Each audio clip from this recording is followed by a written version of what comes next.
Welcome back to the Haute Sugar Collective podcast. I'm your host, Emery Ann Miller, and today we're going to be talking with Mitzi Torgersen. So Mitzi has been a longtime friend of mine, and we have really gotten to know each other. We are constantly collaborating together. We've traveled together. We've really gotten to know each other. I'm more in the cake world. She's more in the cookie world, and I would love to talk to her about her online cookie empire that she has built. She is the cookie queen. And I love that you are in a completely different niche, but still kind of in the same industry of baking. You also are just so passionate about all of this stuff. And so that's what I want to talk about today is all of the different things that you've created and how you have pulled away from cookie orders and you have instead gone into the online space, because I see this like huge surge of everyone wanting to transition online, and you're ahead of the curve here, and you've already like built a successful business, and it's so admirable. I love everything that you do. I love your personality. I love everything. So we are going to talk about that. Be sure to like and subscribe to what you're listening, and let's get started. Mitzi. Thank you, Woo! Emily. Yeah, of course. Thank you for being here. So we are going to talk about your online business. If you want to just like introduce yourself and let's get to know you a little bit more. Yes, absolutely. Introducing myself is a little harder than maybe for most people because I feel like I have many different projects in the baking world. So you can find me on Instagram under Happy Confetti. I started out as a lifestyle influencer, and then I had my fourth baby, and I had a little postpartum anxiety afterwards. And I found myself up at night scrolling through, cookie videos, all of like tutorials, and it helped me to kind of not cure, but overcome some of my anxiety that I had. And so I jumped all into the cookie world. He's 6 now, so that was 6 years ago. Wow. Since then, I have created a flavor line, the Happy Flavor.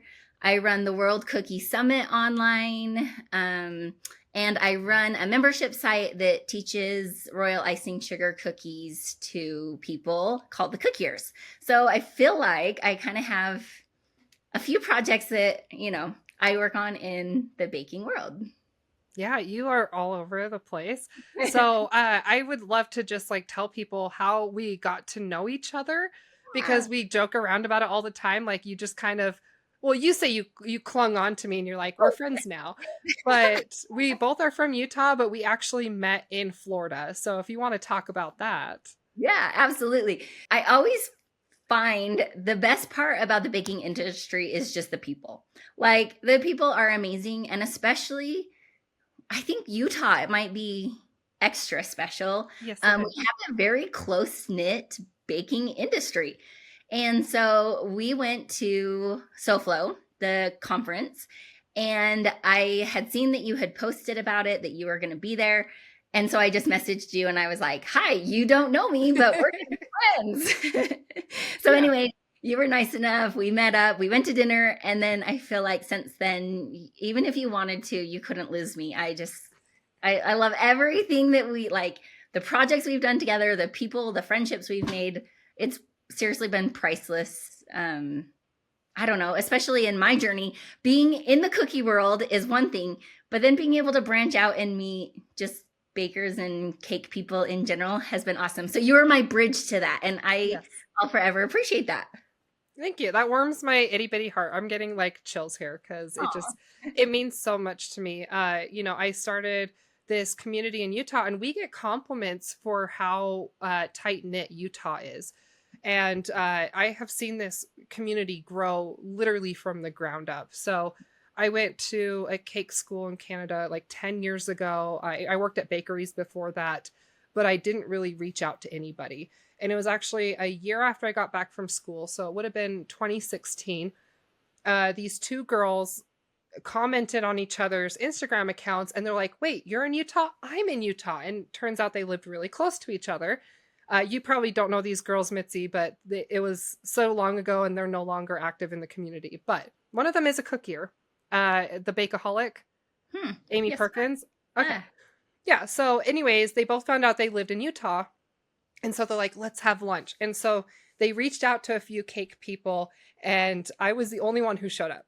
And so it was the three of us, and we had lunch and we got to know each other, and it was really fantastic. And then we just started doing that. So we started having monthly dinners, and we would, reach out to more and more people. And we had this like other girl who owned a cupcake shop nearby who was also one of our regulars who showed up.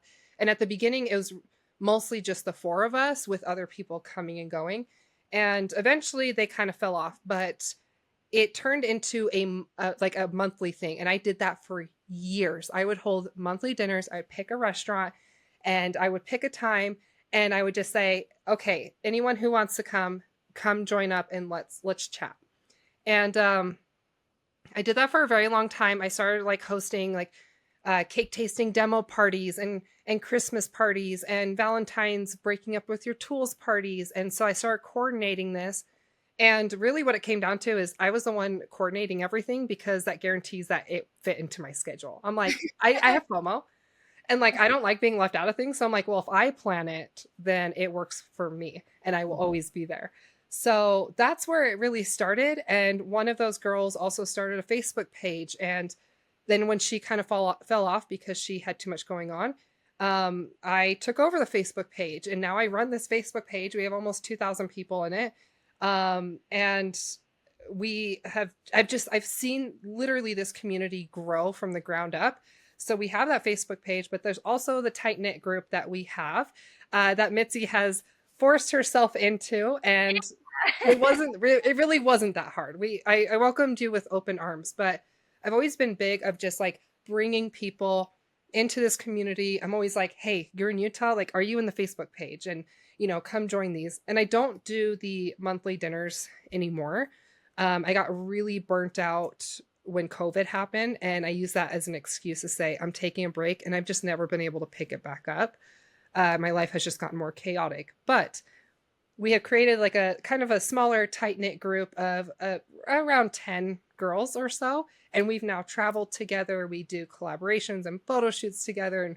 And we just had brunch this week. And you guys came to, three of us had a watch party for Halloween Wars, and a couple other people came to that. And we had a secret meeting. But yeah, there's like a whole bunch of stuff that we're doing.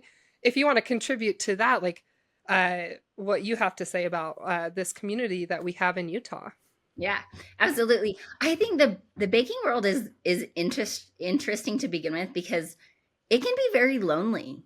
I mean, everything you do is by yourself in your kitchen, like it can be super lonely. And so I think just putting yourself out there and starting it, if you don't already have that in your community, is priceless. I can't even like describe how much I've grown and learned from, everybody and what they do. We all kind of have these weird special talents that when we come together is amazing.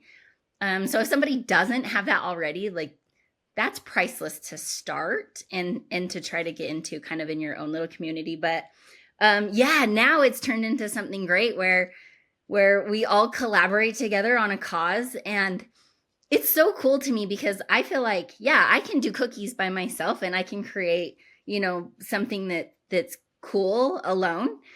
But when we do something together and we pick a theme and we're all, making these projects individually, and then we bring them together to make this one awesome thing, like it's incredible what we've done together. Like even just thinking back through, I mean, I think maybe between the Halloween shoots, the masquerade party, I think the roller skate, like I'm thinking of all of these events that we've done together that has just kind of pushed me outside of my normal everyday like workload.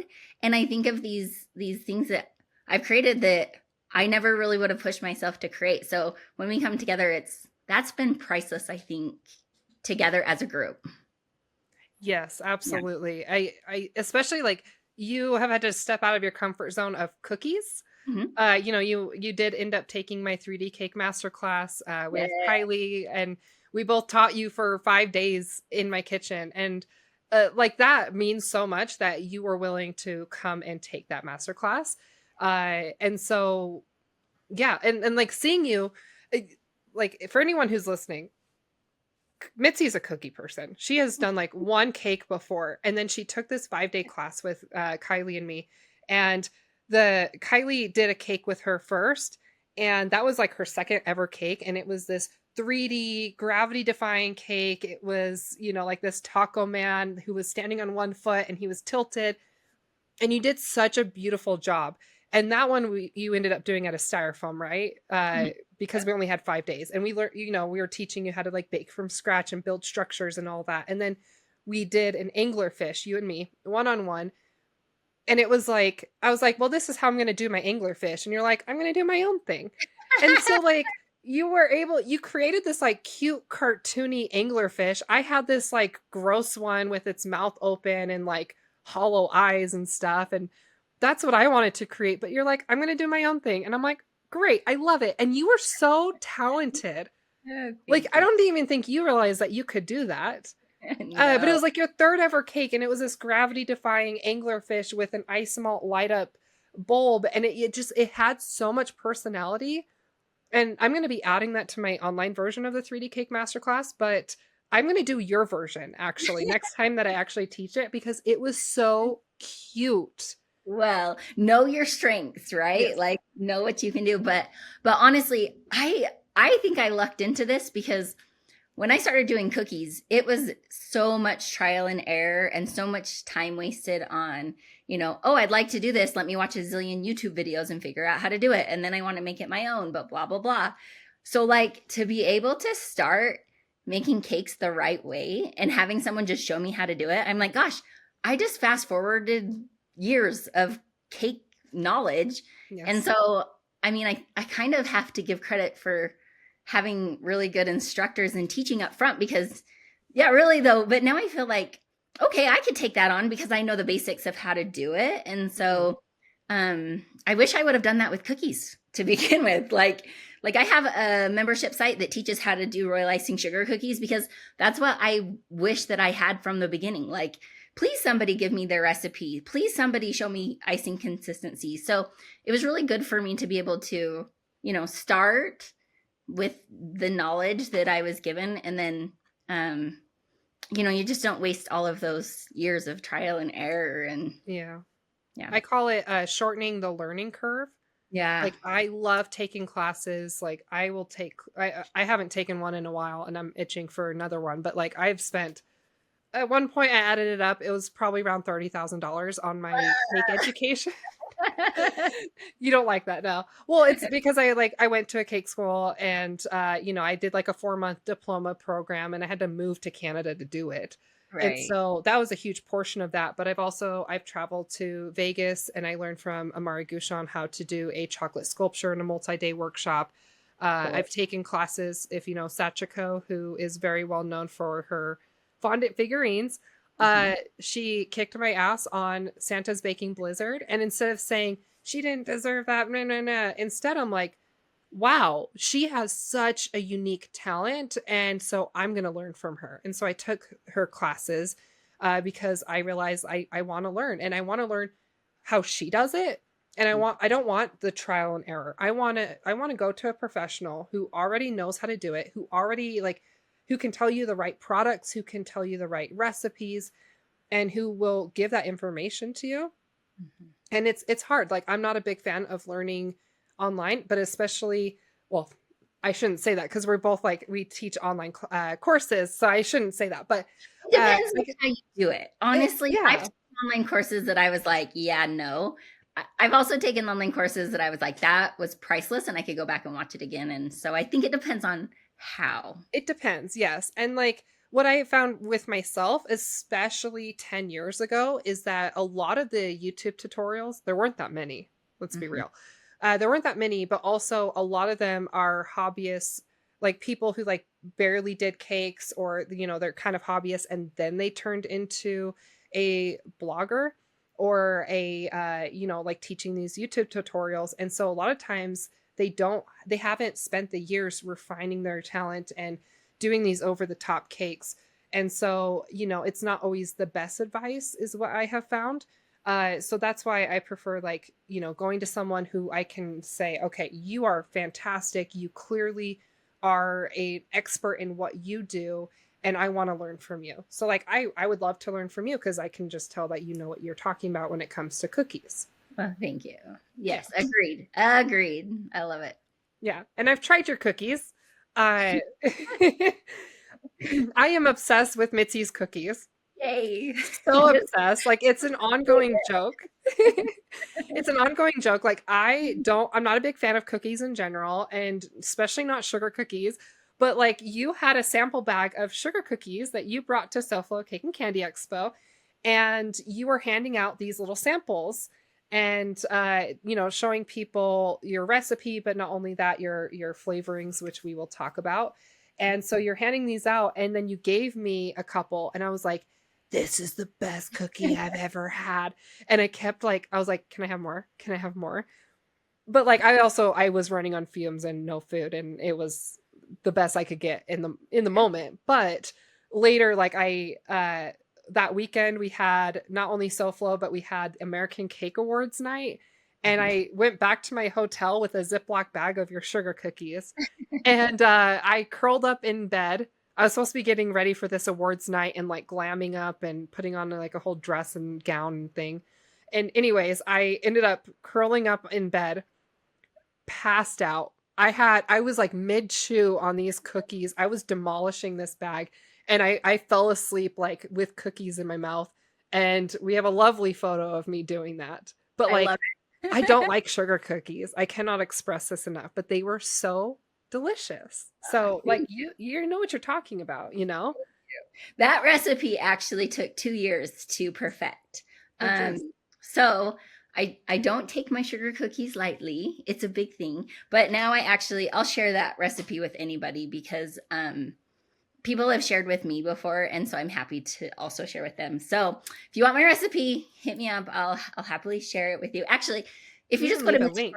mitzitorgersen.com, yeah, if you go to Okay. mitzitorgersen.com, there's actually a link there that says want my recipe.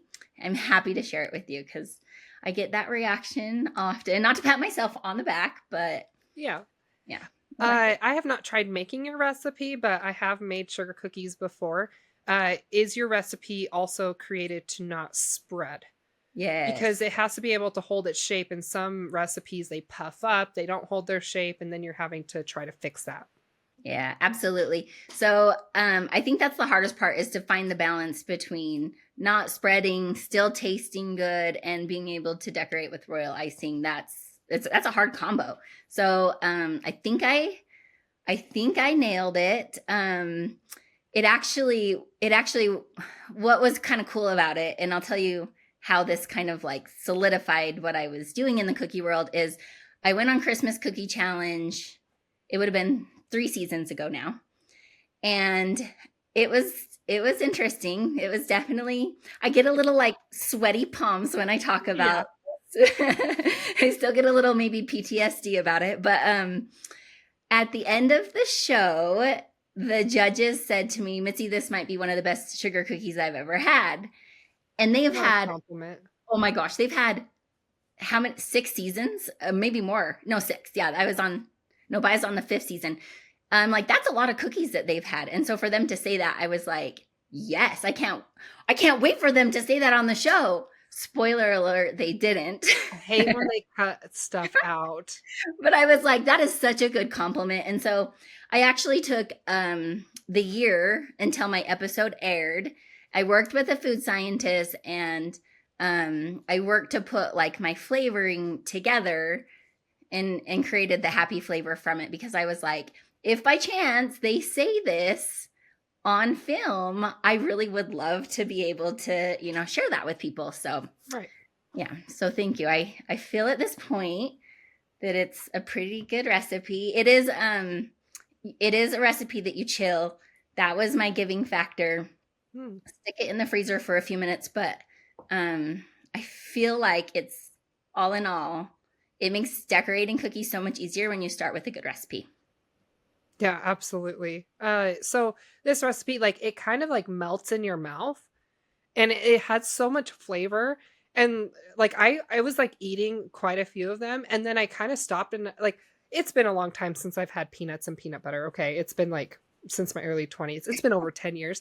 But when I was eating it, like it was just like it melted in my mouth, but it was almost like creamy. And I stopped and I'm like, am I eating peanut butter? Because of the And like, texture. Good. like, yeah, like it was just the texture was so good. And I thought I tasted peanuts, which I did not. But again, I have not had peanut butter in 10 years. So you Yeah. tend to kind of forget what things taste like. Yeah. And I was like freaking out. I'm like, oh shoot, like I don't know if this has peanut butter in it. But like that's just like, even though it's such a like it's just like a vanilla sugar cookie, it had so much flavor. And again, melts in your mouth, but like you're saying, it's good for royalizing sugar cookies where it holds its shape still. Yeah. That's Yeah. amazing. And it's not dry. Yeah. Thank And you. it It doesn't is. It's a different texture than you're used to, because you're right. The middle, the outside still gets that yummy crispy, but the middle is like smooth. It is. I'll tell you why if you want. yes. I'm a science geek. You want to learn like the science behind it a little bit? Yes, I really do. Okay. So this is one of my favorite things. Okay, so the difference is you can put normal flavorings in cakes and cookies and baked goods. Like, got it. Everybody kind of knows what emulsions are. They know what flavorings are. But as I was working with this food scientist, it kind of by accident happened. And it was the best happy mistake that's ever happened ever, because it's a molecule size thing. So we would take, one of our products is called a flavor enhancer. And we would take it and shear it at a really high speed. And so then the molecules inside the flavor enhancer are super small.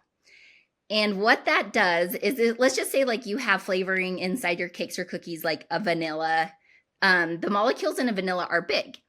So when you take this flavor enhancer and you add it with any type of liquid flavoring, the flavor enhancer, the really small molecules, wraps around it and protects it so it doesn't bake out in the oven. And so you're paying for, ingredients like vanilla that just start baking out immediately when you put it in the oven. Actually, it starts evaporating as soon as you put it in. So when you have a flavor enhancer that protects it, and then you actually get to taste that ingredient at the end, it kind of just takes your normal recipes and like bumps up the flavor a little bit more. So anything that goes in the oven, I use my flavor enhancer with, because it just takes the taste that you have. It's like your normal, like grandma's recipe that you've used forever, but then it just enhances it a little bit more and makes it like a little stronger. Yeah, So I actually, until you explained all this to me, I didn't know that you lose taste when you put things in the oven. Like it never occurred to me that right. was an issue. So yeah, if anyone doesn't know, that is an issue. So you said that this happened by accident. What were you originally trying to create with this scientist that led to this? Right? I know it sounds kind of crazy, but it really just started with, I want to take my flavor and just bottle it up, so then people just dump it in their cookies or cakes or baked goods, and they can just have that flavor in one bottle. So that's what it started with. So And it's then supposed to be more of an extract? yeah, like I actually started just trying to make it my own emulsion. And then after a year of trial and error, it turned into some happy accident that was so great, because so the food scientist that I worked with is brilliant. And so he was like, oh my gosh, look at what's happening. Anyway, so a year later, all this trial and error, so many batches of all the things. Like at one point I was like, I can't even tell you how many cookies my family and friends have eaten. I'm like, this one or this one, this one or this one. And it just turned out to be something fun. So after we developed the happy flavor, the flavor enhancer, that's like our original product, we decided that we needed to find like a really good vanilla to go with it.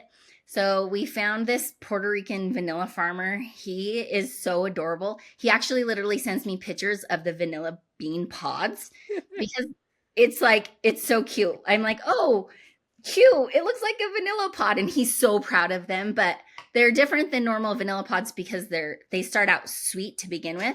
Mm-hmm. So like normal vanilla, you have to saturate in alcohol, right? Like that's just what you do.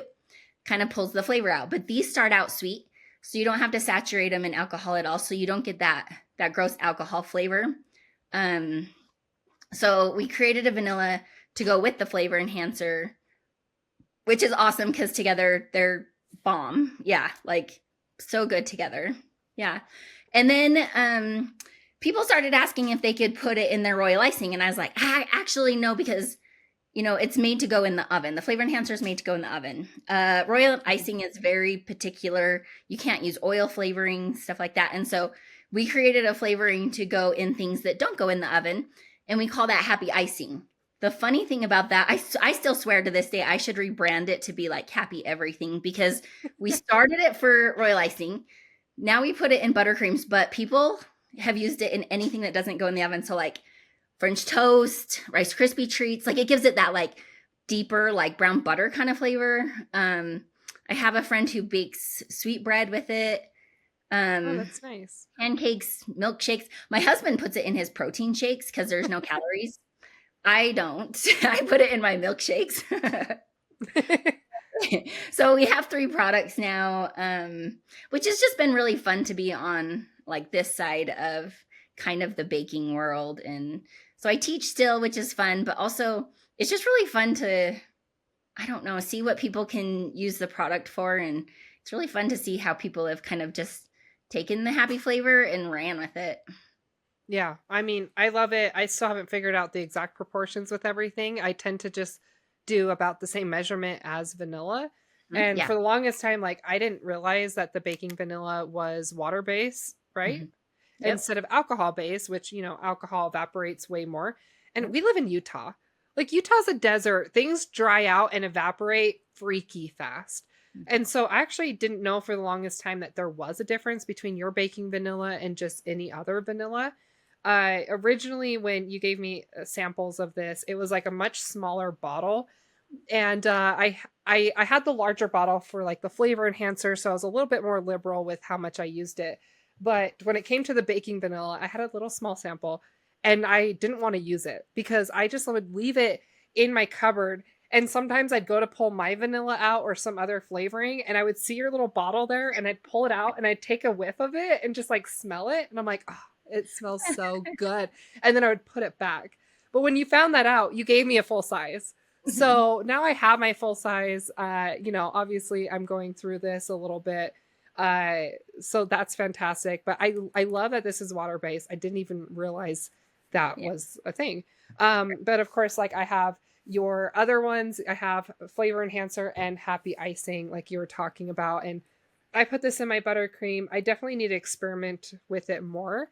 I haven't been doing as much baking as I usually do, just because I too have taken a break from doing orders and baking as much because I'm trying to go towards the online space. And I just spent way too long building a website and doing like online tutorials and launching a 3D cake masterclass. And so I need to experiment more with happy icing specifically and figuring out the right proportions. But I definitely throw it in all of my baking.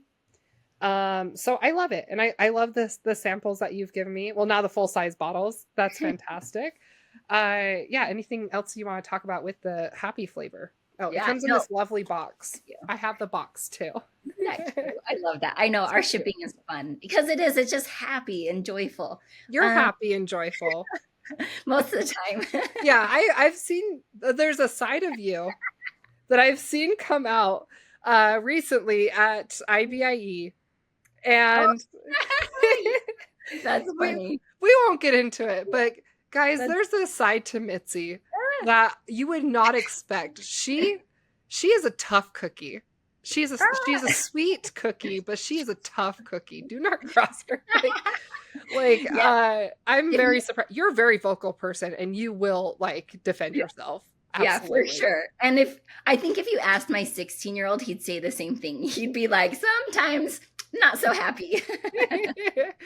But you are like, you're so cute. I always say that you're like a Polly Pocket. Oh, just so cute. I'll take that as a compliment. That's so cute. It is. Anyways, so talking about the shipping and all of that in the box, why don't you talk more about that? Yeah, it's been really fun because it has been so close to my heart and just something that I wanted for myself. It's really fun to be able to share it with other people and see how they use it and what they do. So I'm at this stage of my business right now where I'm reaching out to people and just asking them, hey, how do you use it? And so I I'm starting a little clan of like recipe developers. So if there's anyone who uses the happy flavor and they use it in a recipe, like hit me up, because I'm working on, seeing how people use it. And I'm not in all the industries. And so I would love, just to know how other people are using it. And so that's kind of fun to, like, there's a lady who she sells marshmallows. She makes $1 bazillion selling marshmallows. And she's like, oh, I used it in my marshmallows. And I'm like, who would have thought?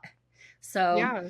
It's been really fun. And I've met a lot of really unique and talented people who, have been using it. So that's been cool. Yeah. You need to get to more people. Yeah. Obviously, you're more in the cookie industry. You have a huge following, but I didn't know who you were. Right. And like, I think I like had a vague idea. Like, I think I did follow you online, and then we might have been Facebook friends. So like, I was aware of you. I didn't even know you were in Utah until you reached out to me while we were in Florida, and you're like, hey, we're friends now. So, and I'm like, great. And I think like it was you and like several other people. I'm like, hey, my friends and I have dinner reservations. Come join us.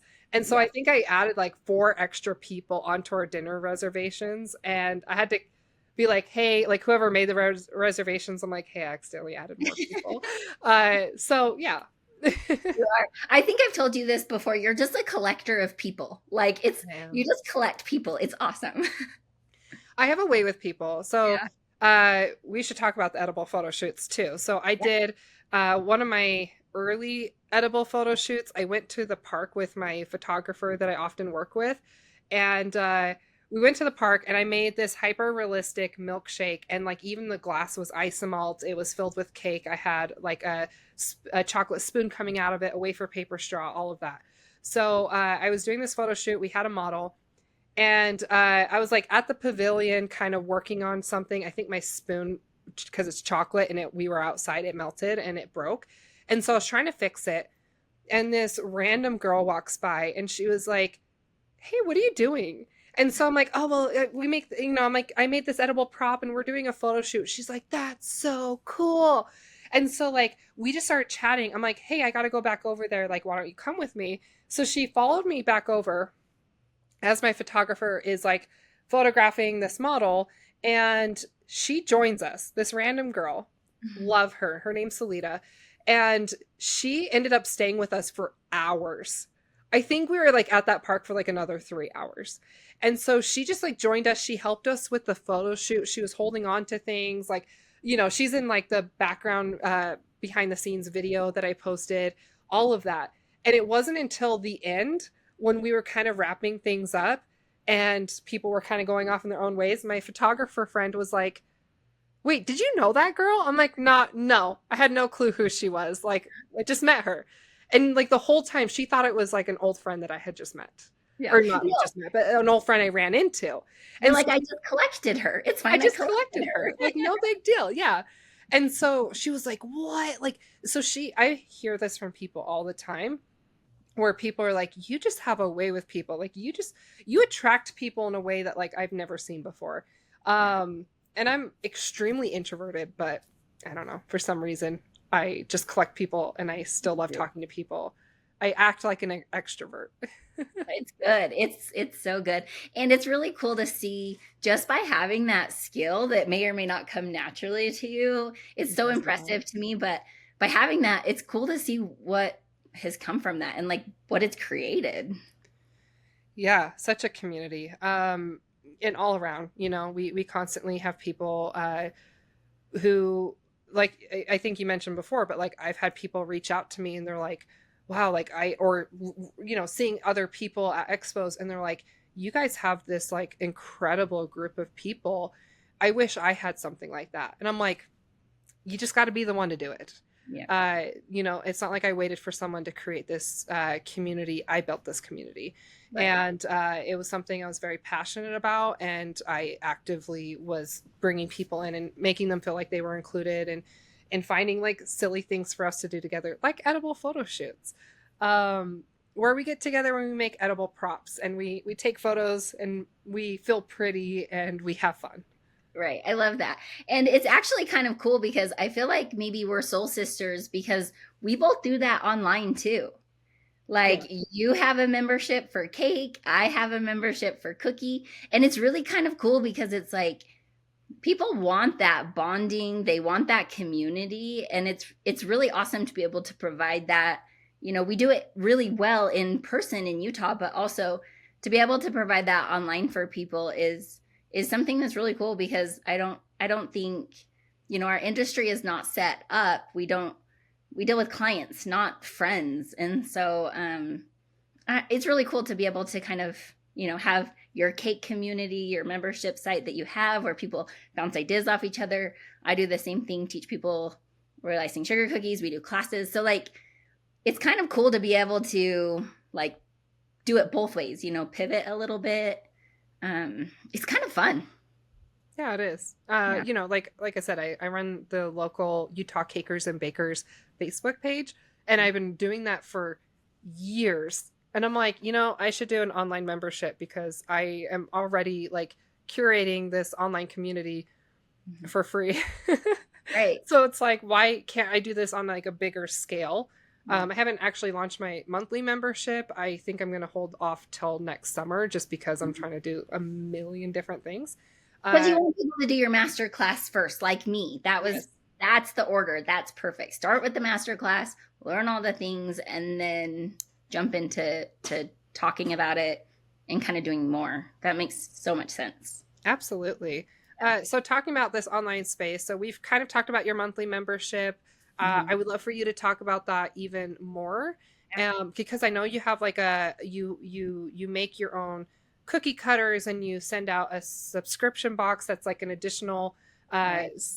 additional thing that you can do. And we also have to talk about World Cookie Summit and other Okay. world summits that you're working on. So please dive Yeah, right in. absolutely. So it kind of has all started because I needed this when I started. I wish that there was something that would have taught me all the things from the very beginning. And so the Cookiers is actually, it's just the cookiers.com. It's actually really cool because you can go in, and I have an A through Z guide in there that shows my whole entire cookie process, from baking the dough, how you freeze it, decorating, all the things, royalizing, consistencies. It shows you everything a beginner could need. Then on top of that, it's really kind of awesome because we have every single month, either myself or a guest teacher comes in and teaches a new cookie set. And so that's been incredible, because there's so much knowledge behind all of these online fantastic teachers, and to watch each teacher each month teach a new set, and to see how they do it, it's like you kind of pick and choose the things that like you're like, oh, I've never seen that before, and you kind of put that in your toolbox, like put it in your pocket and save it for later. And it's really cool because at the end of the month we all post our cookies together that we made, that Oh, the that's teacher cute. guided us through. Yeah, it's really fun. We post them on Instagram, tag each other, all the things. And we started in 2020. That's when the cookie years first started. And if I look back at all the things that even I have learned from all these other teachers, it's incredible. It's so cool. So that's kind of fun. That's the monthly part of it. The reason the Cookie Years was born is because I first started out with a World Cookie Summit, which, I mean, leave it to Mitzi. Of course, I'm going to start with something huge, because I was like, oh, well, let's just bring everyone across the whole entire world together and talk about cookies and learn about cookies. Is this because of COVID, or was it just like you already were setting this up prior to that? So I had already started it, and it just happened to be Good COVID timing. just came right in after it. And so there were a lot of teachers who were excited to teach online because they hadn't in the past. And so that's kind of one thing that's different about the World Cookie Summit compared to just other online events, is we really do have like the best teachers. They're so supportive. They're like the good people that are just wanting to help you. It's amazing. And so we've been doing it once a year. We've had 5 World Cookie Summits so far, Mhm. and it's been really great because we've had over 10,000 people like register and come and learn from all of these different teachers. And then at the end of it, we were like, we don't want this to end. And so that's why the Cookie Years was created, is because, for the rest of the year, it kind of fills in the gap and kind of teaches us until the next World Cookie Summit. Yeah, and I'm sure the World Cookie Summit is a great way to market, to get people in the door for your monthly membership. And it seems like you're thriving, you're successful, you know. maybe you have more ideas and you want to do more, but it seems like you've created a pretty strong online business. Yeah. And again, that's really admirable. And maybe give me hope that I can do that as well someday. Yeah, of course. Of course. You're already well on your way. And it's really just kind of nice because to me, it doesn't feel like a business because literally the Cookiers, the World Cookie Summit, it like fills my bucket because my job, like in quotes, I get to come together and talk about cookies with people and discuss, what people are doing, what the trends are, business stuff. And so it kind of fills my bucket, every month just to have like that online support myself. So I'm like, if I love it, I think other people would too. So that's been really good. That's awesome. Yeah, so fun. I love that. So you have the World Cookie Summit. Do you want to talk about maybe some other projects that you have coming up? Sure, If yes. you want to, if you Sure, need to keep some of it absolutely. vague. Yeah, absolutely.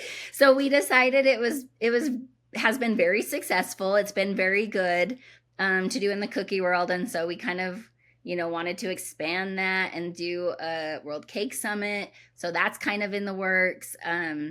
It's something that it feels like if we have a product that will help others, why not share it, right? And so so that's something that we've been kind of dabbling with and looking forward to. And so hopefully we can kind of do the same thing in the cake world. Yes, because you have kind of shoehorned your way into the cake world. It's so good. It's fascinating. It's like It is. cookies are fun. Cake is a different fun. It's so cool. Yeah. And you look at someone like Timbo. So the great thing with someone like Timbo, who is both in the cake and cookie world, is that he is very innovative with the way that he decorates.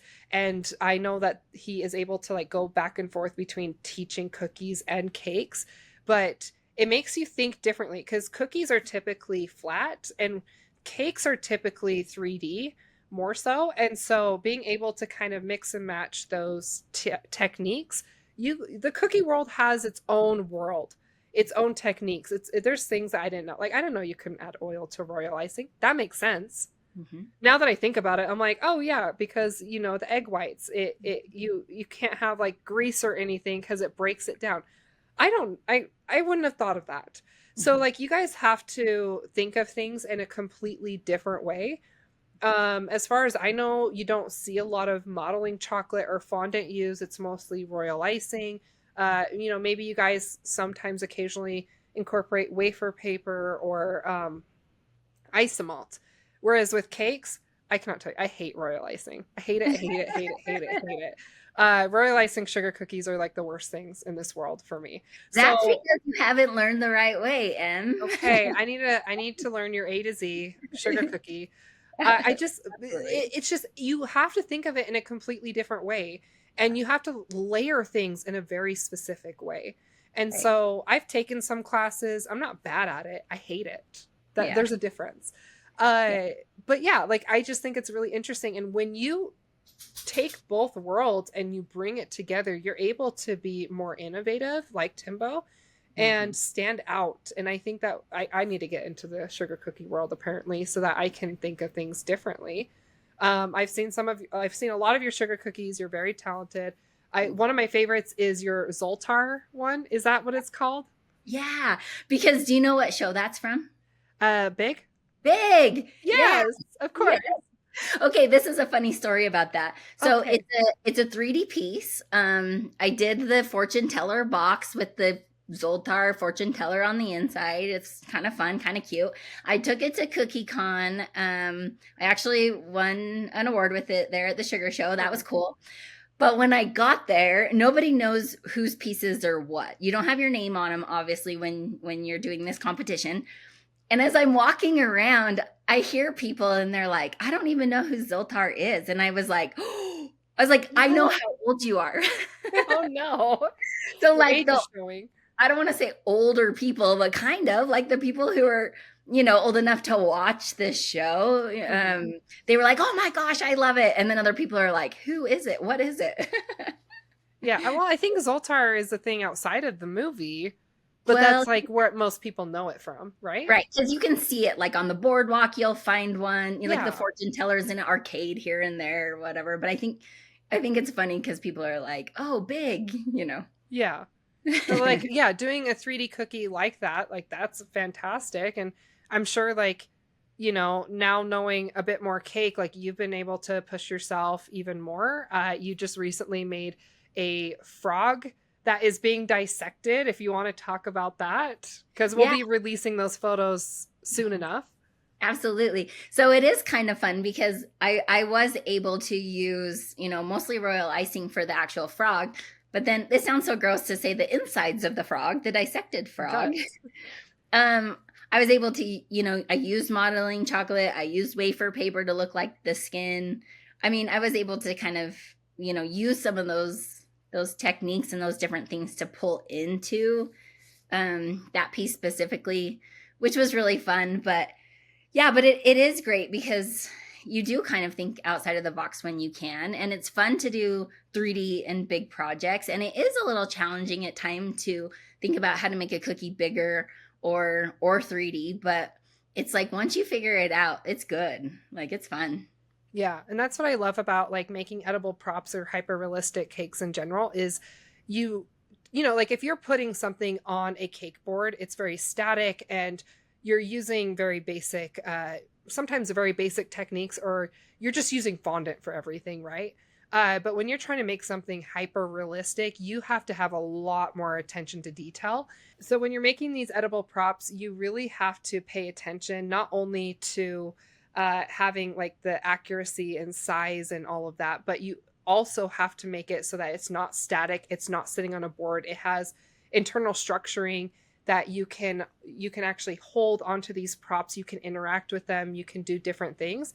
And also the finishing details, like having something that's more matte or having something that's shiny or whatever, like you have to think outside the box there.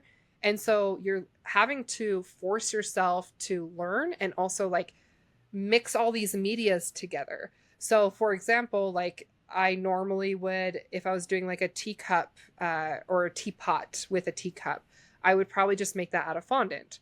But when I did an edible photo shoot, I was like, I really want a teacup that I can actually pour water out of. Well, you have to be really careful with stuff like that because water will disintegrate fondant and doesn't really work with a cake filled pot. And so when I was making my edible teapot in one of my first photo shoots, I actually made that entirely out of sculpted dark chocolate. And so it's a hollow teapot that I can actually pour water into and then I can pour it back out. I can hold it by the handle. It's not attached to anything. It has no internal structuring. This is literally 100% edible dark chocolate that I have sculpted. And so it really makes you think outside the box. And, when I did that, I also did like cocoa butter on the outside to be able to color it. But then I also sprayed it with an edible clear glaze so that it has a shine to it. So it looks more porcelain. So yeah, it's really fun to be innovative and to push yourself, because if I was doing a teapot cake, like on top of like just a whimsical cake, I would not put that much detail into it. Another example is when I did a Stranger Things photo shoot, I had a prop that was a Walkman. And so I had a Walkman, I had headphones, but I was like, okay, I need a cord going from the headphones to the Walkman. But if I was to do that on a cake, I would just do fondant. But because I was wearing it and I was interacting and moving around with it, I needed something flexible that actually like wouldn't break on me. And fondant would dry out and it would just break. And so I really had to think outside the box on that one. And that one took me a while to figure out, but I ended up using cake lace. So I use cake lace, and that's something that dries, but then it's still flexible. And instead of putting it in a lace mat, I just piped it out and I was able to connect the wires to the headphones and then bring it and connect it to the Walkman. And I was able to interact with it. So that's what I really love, is like pushing ourselves and, thinking of these edible mediums in a completely different way. I never would have thought of cake lace being able to be used in that way if I didn't have that requirement of, thinking outside or pushing myself to think outside the box on that. Right. Which is so fun because I feel like the more you do like that, the more you dare to do. And Yeah. like we have some big projects coming up in the future, and it seems like everything we do, it's like, okay, but what next? Like, how do we take that even farther into the next level, which is so fun. And it's so fun that like the medium is edible. Like, how cool. Like, so cool. That's what I love about being a sugar artist. So there's like a lot of fun things. Like we could be an artist with so many things. I love with sugar art that it immediately gets eaten and destroyed. There's some like weird sick satisfaction I get off of that. But also the silliest thing ever is like you'll hold on to something that's edible that you just made, or you have a cake or something. And it's just I think it's so fascinating how people will see what you did and they'll be like, oh, you made that? And you're like, yeah. And they're impressed because you're an artist, right? But the moment you tell them it's edible, it's like they are so much more impressed. And it's like, okay, but as an artist, like anyone could have made this, but like you're impressed because the medium I used won't kill you if you digest it. Like it'll your body's able to digest it, so suddenly it's way more impressive. It is. I mean, in a way it is, like, sure, but at the same time, it's like I've seen people make incredible art out of so many other mediums, but because it's toxic, suddenly it's less impressive. But like, I just think it's the funniest thing ever where people are like, oh, like, good job. Yeah. It's edible? Oh my gosh. Like they just lose their cookies over it. Yeah, right. Yeah, because honestly, some of the material you work with, it's harder to work with because it is edible. Like, it's just a different challenge. It is, especially like, I don't know about you, I have really hot hands and sugar melts in my hands. Yeah. So having to like work with it and like especially interact with these things, like there's so many photo shoots, I'm sure you've had it too, where your props are like literally melting in your hands and like color is rubbing off on your hands and it's messy. It's so messy. Yeah. Yes, because it wasn't meant to be, handled and put in the heat and stuff, but we do it. It's fine. It's fine. When we do outdoor photo shoots, it's like the worst. It's like melting everywhere. And when we pull it off, it's very like, yes, I did that. Like, good for me. Like, that was, to figure it out and to actually accomplish it. Yes. I love that. Yeah. What else? Like, okay, we do these edible photo shoots. We have to talk, we've been talking about that, but I guess like for me, it's falling back in love with cake decorating because I got so burnt out with it through the last 5 years. Like I've had a lot of burnout for a lot of different reasons, but I guess like what do you feel like you get out of it? Yeah, I think mostly for me, besides the friendship, because that really is pretty epic, but I think mostly for me, it's pushing myself to do something more. It's easy to take a cookie order and do something we've done a zillion times because we know we can do it in 2 hours and bust it out and be done. But it's not so fulfilling, like to be able to look at a challenge and work it out in your head and make something different. That's really cool. And it's actually, for me, it's just the challenge is fun. To be able to look back and see what you did is fun. And I guess it just creates like, it keeps the creativity alive. It keeps it going. And to be honest, I think we all need something to look forward to in what we're doing. And if we don't, it just becomes a job. Yeah. So for me, just to have these projects to think about and to look forward to that are really just kind of for myself. Like I tell my boys, I have 4 boys. I often tell them, Mom needs cookie therapy. I'm going downstairs in the cookie room. Like, and really that's what it is. It's just getting away from the world and like creating. Yeah. Yeah. I love the creative aspect of it. Like I said, I got so burnt out. But what really pushed me to do this, like I had this idea for, I think, almost 2 years before I actually started doing these edible photo shoots. I had a whole sticky note wall of ideas where I'm like, okay, all of these content ideas, and I'm like, I want to do all of it. And what finally got me to do it was actually, I was a COVID long hauler. I got parosmia, so I had a distorted sense of smell and taste. Everything smelled and tasted like rotting dead animals. And it was so bad. Like I would throw up, I would gag just being in the same room as like cooked food, I couldn't even kiss my husband for like 1.5 years. Like it was bad. And and I only could live off of sugar and bread and dairy. And I became so malnourished that I dropped 25 pounds, and I almost dropped a few wedding cakes. And so that's part of my burnout, is that, that happened after, the pandemic and trying to come back from that. And then suddenly I got sick and I dropped all this weight, and it severely like messed with my body. And I no longer could do cakes. Like I struggled to get through this wedding season years ago.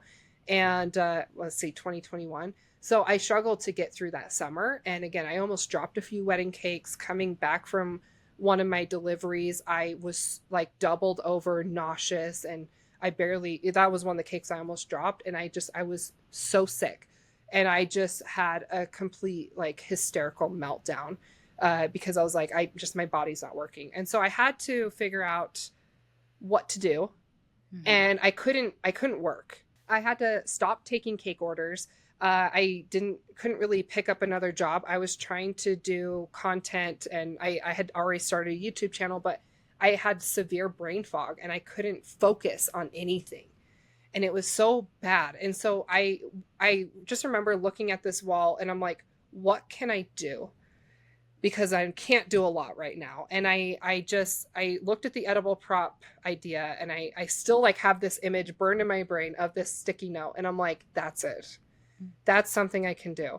And it was something that was small projects, and it was something that only I'm doing every now and then, like small bursts of energy. I don't have to sit in front of a computer because I didn't have the attention span for that. I had, the brain fog was in the way of that. And it was just like, I'm going to do small little bite-sized content, and I'm going to do something that is fun. And it still has not made me any money whatsoever, but it was me clinging on to being a cake decorator. I had to cling on to something when I was losing everything.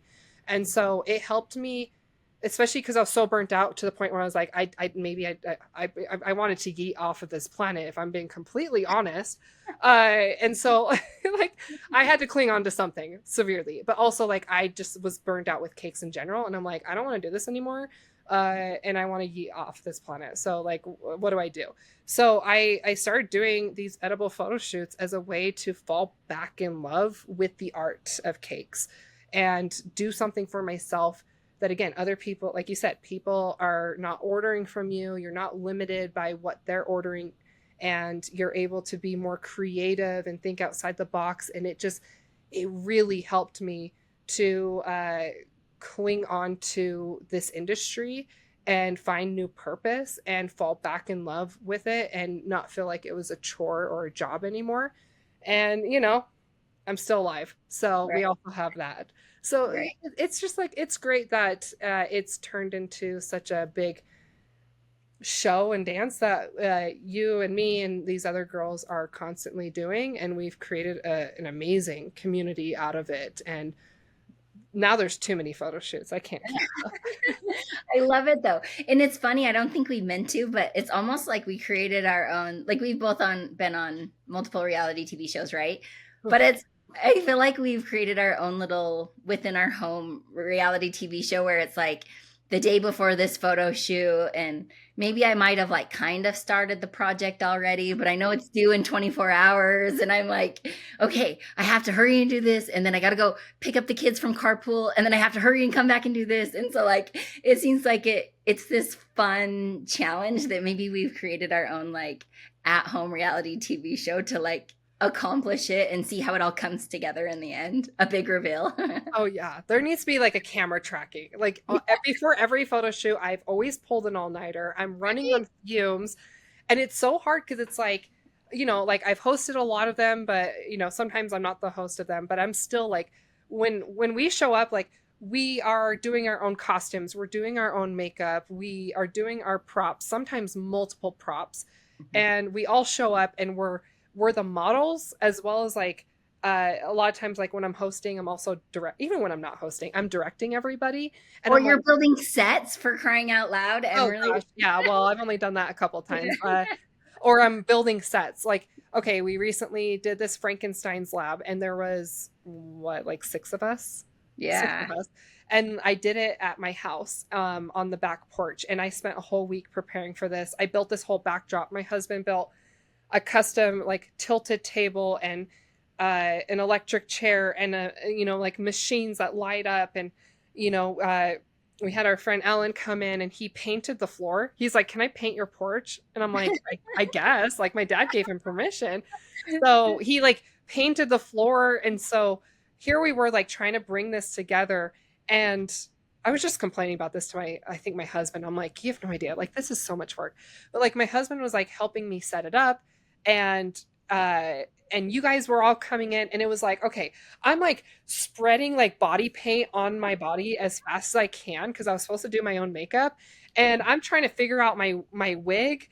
And I literally started my prop the day before. I had 24 hours. I was like, you know what? I'm gonna do a bigger prop than I expected. So like I was like putting together this like giant like cake head. And I was doing all of that, and then you guys showed up, and I'm trying to record the whole thing as well.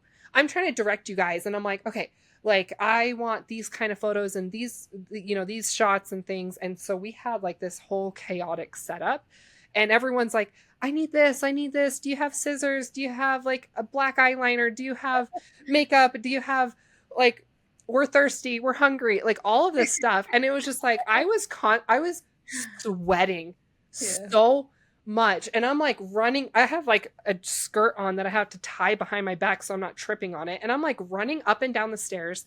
I'm still setting things up. Everyone needs something. Like it was chaos. It was awesome.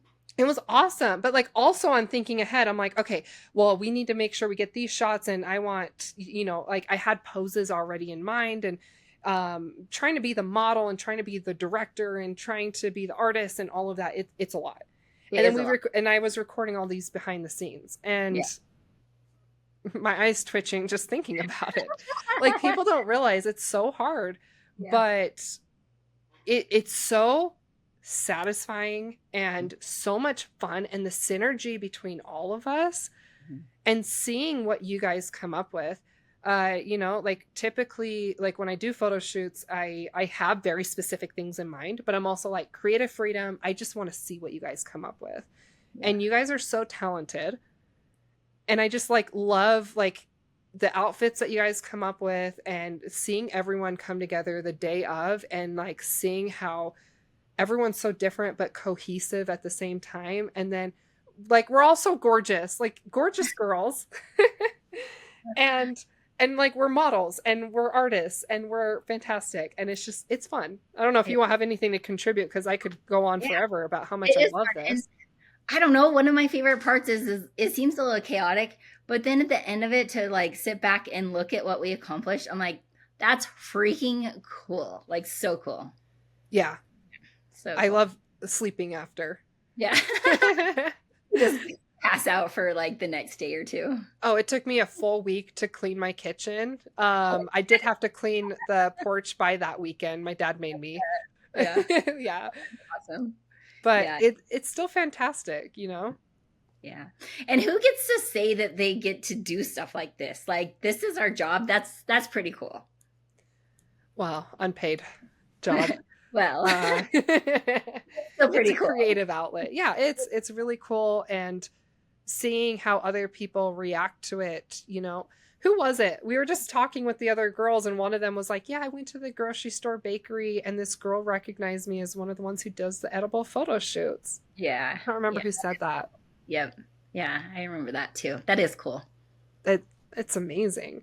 Yeah. And, when we were just at IBIE, the baking expo, which we should still talk about, when we were at IBIE, it was so cool having people come up and like fangirling sometimes and being like, I just love your work and I love like these photo shoots. And I had someone else who I kind of knew, we got to know each other, and she was like, I just think that what you're doing here is so important. Like your work here is important. Like these photo shoots have value. And I was like, really? Cool. They do? Like it's a creative outlet, but like she felt like it really did have a lot of great importance to it, and it adds a lot of value to the industry. And that just meant so much to me. Yeah, I love that actually. And it's true. You never know who you'll inspire. And you think of the people that we looked up to when we first started, and it's a pretty cool circle to come around and to be able to do some different things that might inspire other people too. Absolutely. Like, who knows what's going to spin off from us? Yeah, Or right? people years from now who are creating some fantastic content or cakes that we could only dream of making. And they're like, oh, we were inspired by you. Like, that would someday, Yeah. that would warm my heart. Yeah, for sure. That's cool. Good thought. Yeah. Any closing thoughts on IBIE if you want to talk about that at all? Like, we were both at the baking expo in Vegas. We were just kind of walking around and socializing. Mhm. We got to be roommates. That was fun. I We love that. snuggled. Yeah, I love it. It's actually just really cool. Anytime you can get a whole bunch of like-minded, brilliant people in a room, it's just amazing to just hang out. And I think one of like my favorite things about that is you have these ideas of what people are like in their life online. And when you meet them in real life and you're like, you are such a normal person with the same ideas and goals as everybody else, you just actually like do it. It's very inspiring because it's there are so many amazing people that you get to meet and hang out with there. And it's like, gosh, like you're doing all this stuff. You're just a normal person too, just doing extraordinary things. Like I can too. Let's do it.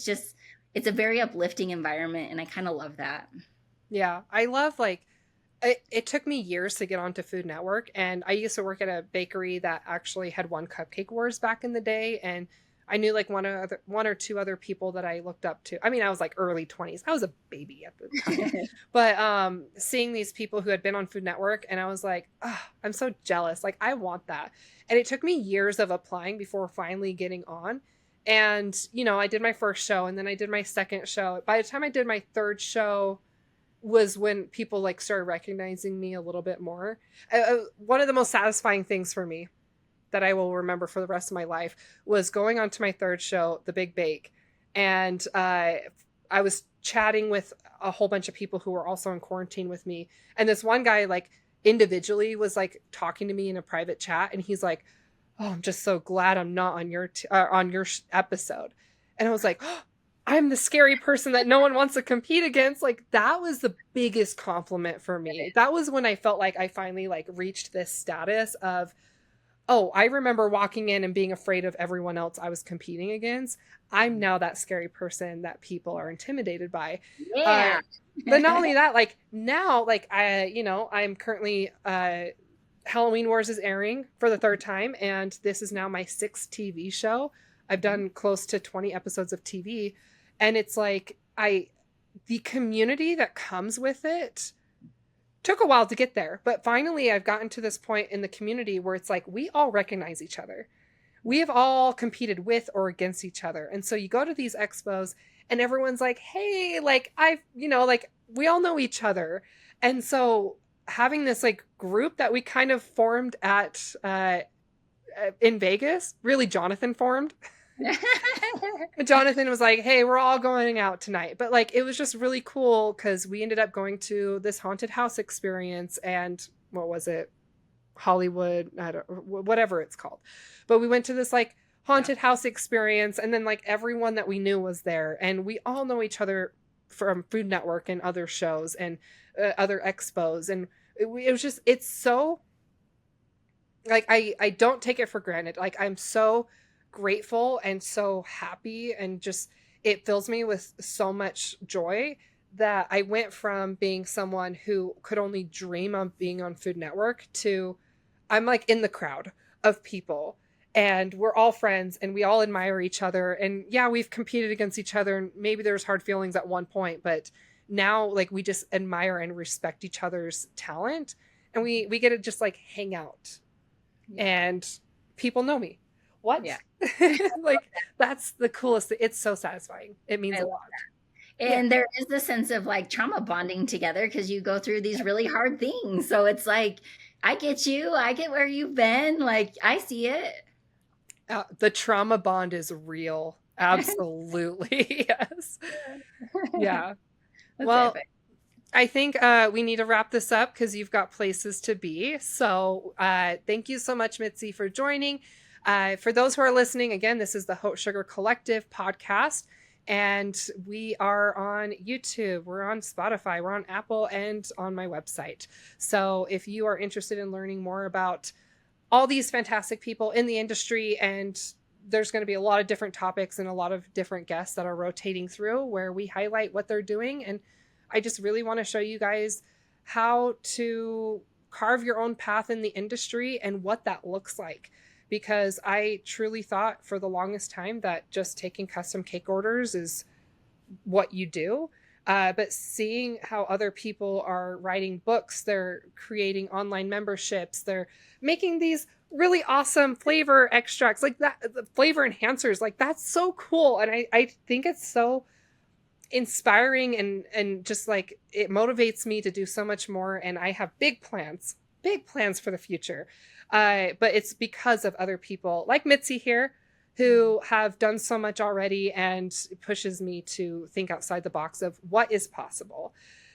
So just to kind of wrap this up as well, Mitzi, where can people get the happy flavor and where can they find your online membership? We'll include links down below, but if you want to just kind of say like how people can get their hands on this. Yes, absolutely. So the happy flavor is found at thehappyflavor.com. The Cookiers is found at thecookiers.com. The World Cookie Summit is found at theworldcookiesummit.com. But actually, if you just Google my name or go to mitzitorgersen.com, I have a hub for all the different links. My recipe and everything is there too. And I have to tell you, thank you so much. This is so fun to do. You've become such a dear friend to me. So thank you for having me on your podcast. Of course. And we are going to bring you back, of course. And we're going to bring so many other guests in, and we're going to chat and gossip and have lots of fun. But this one is really just about you and getting to know you and all of your fantastic business antics, your cookie empire. I love it. Thank you. Okay, Mitzi, this has been fantastic. Thanks everyone else who has joined us today, and we'll see you next time. Bye.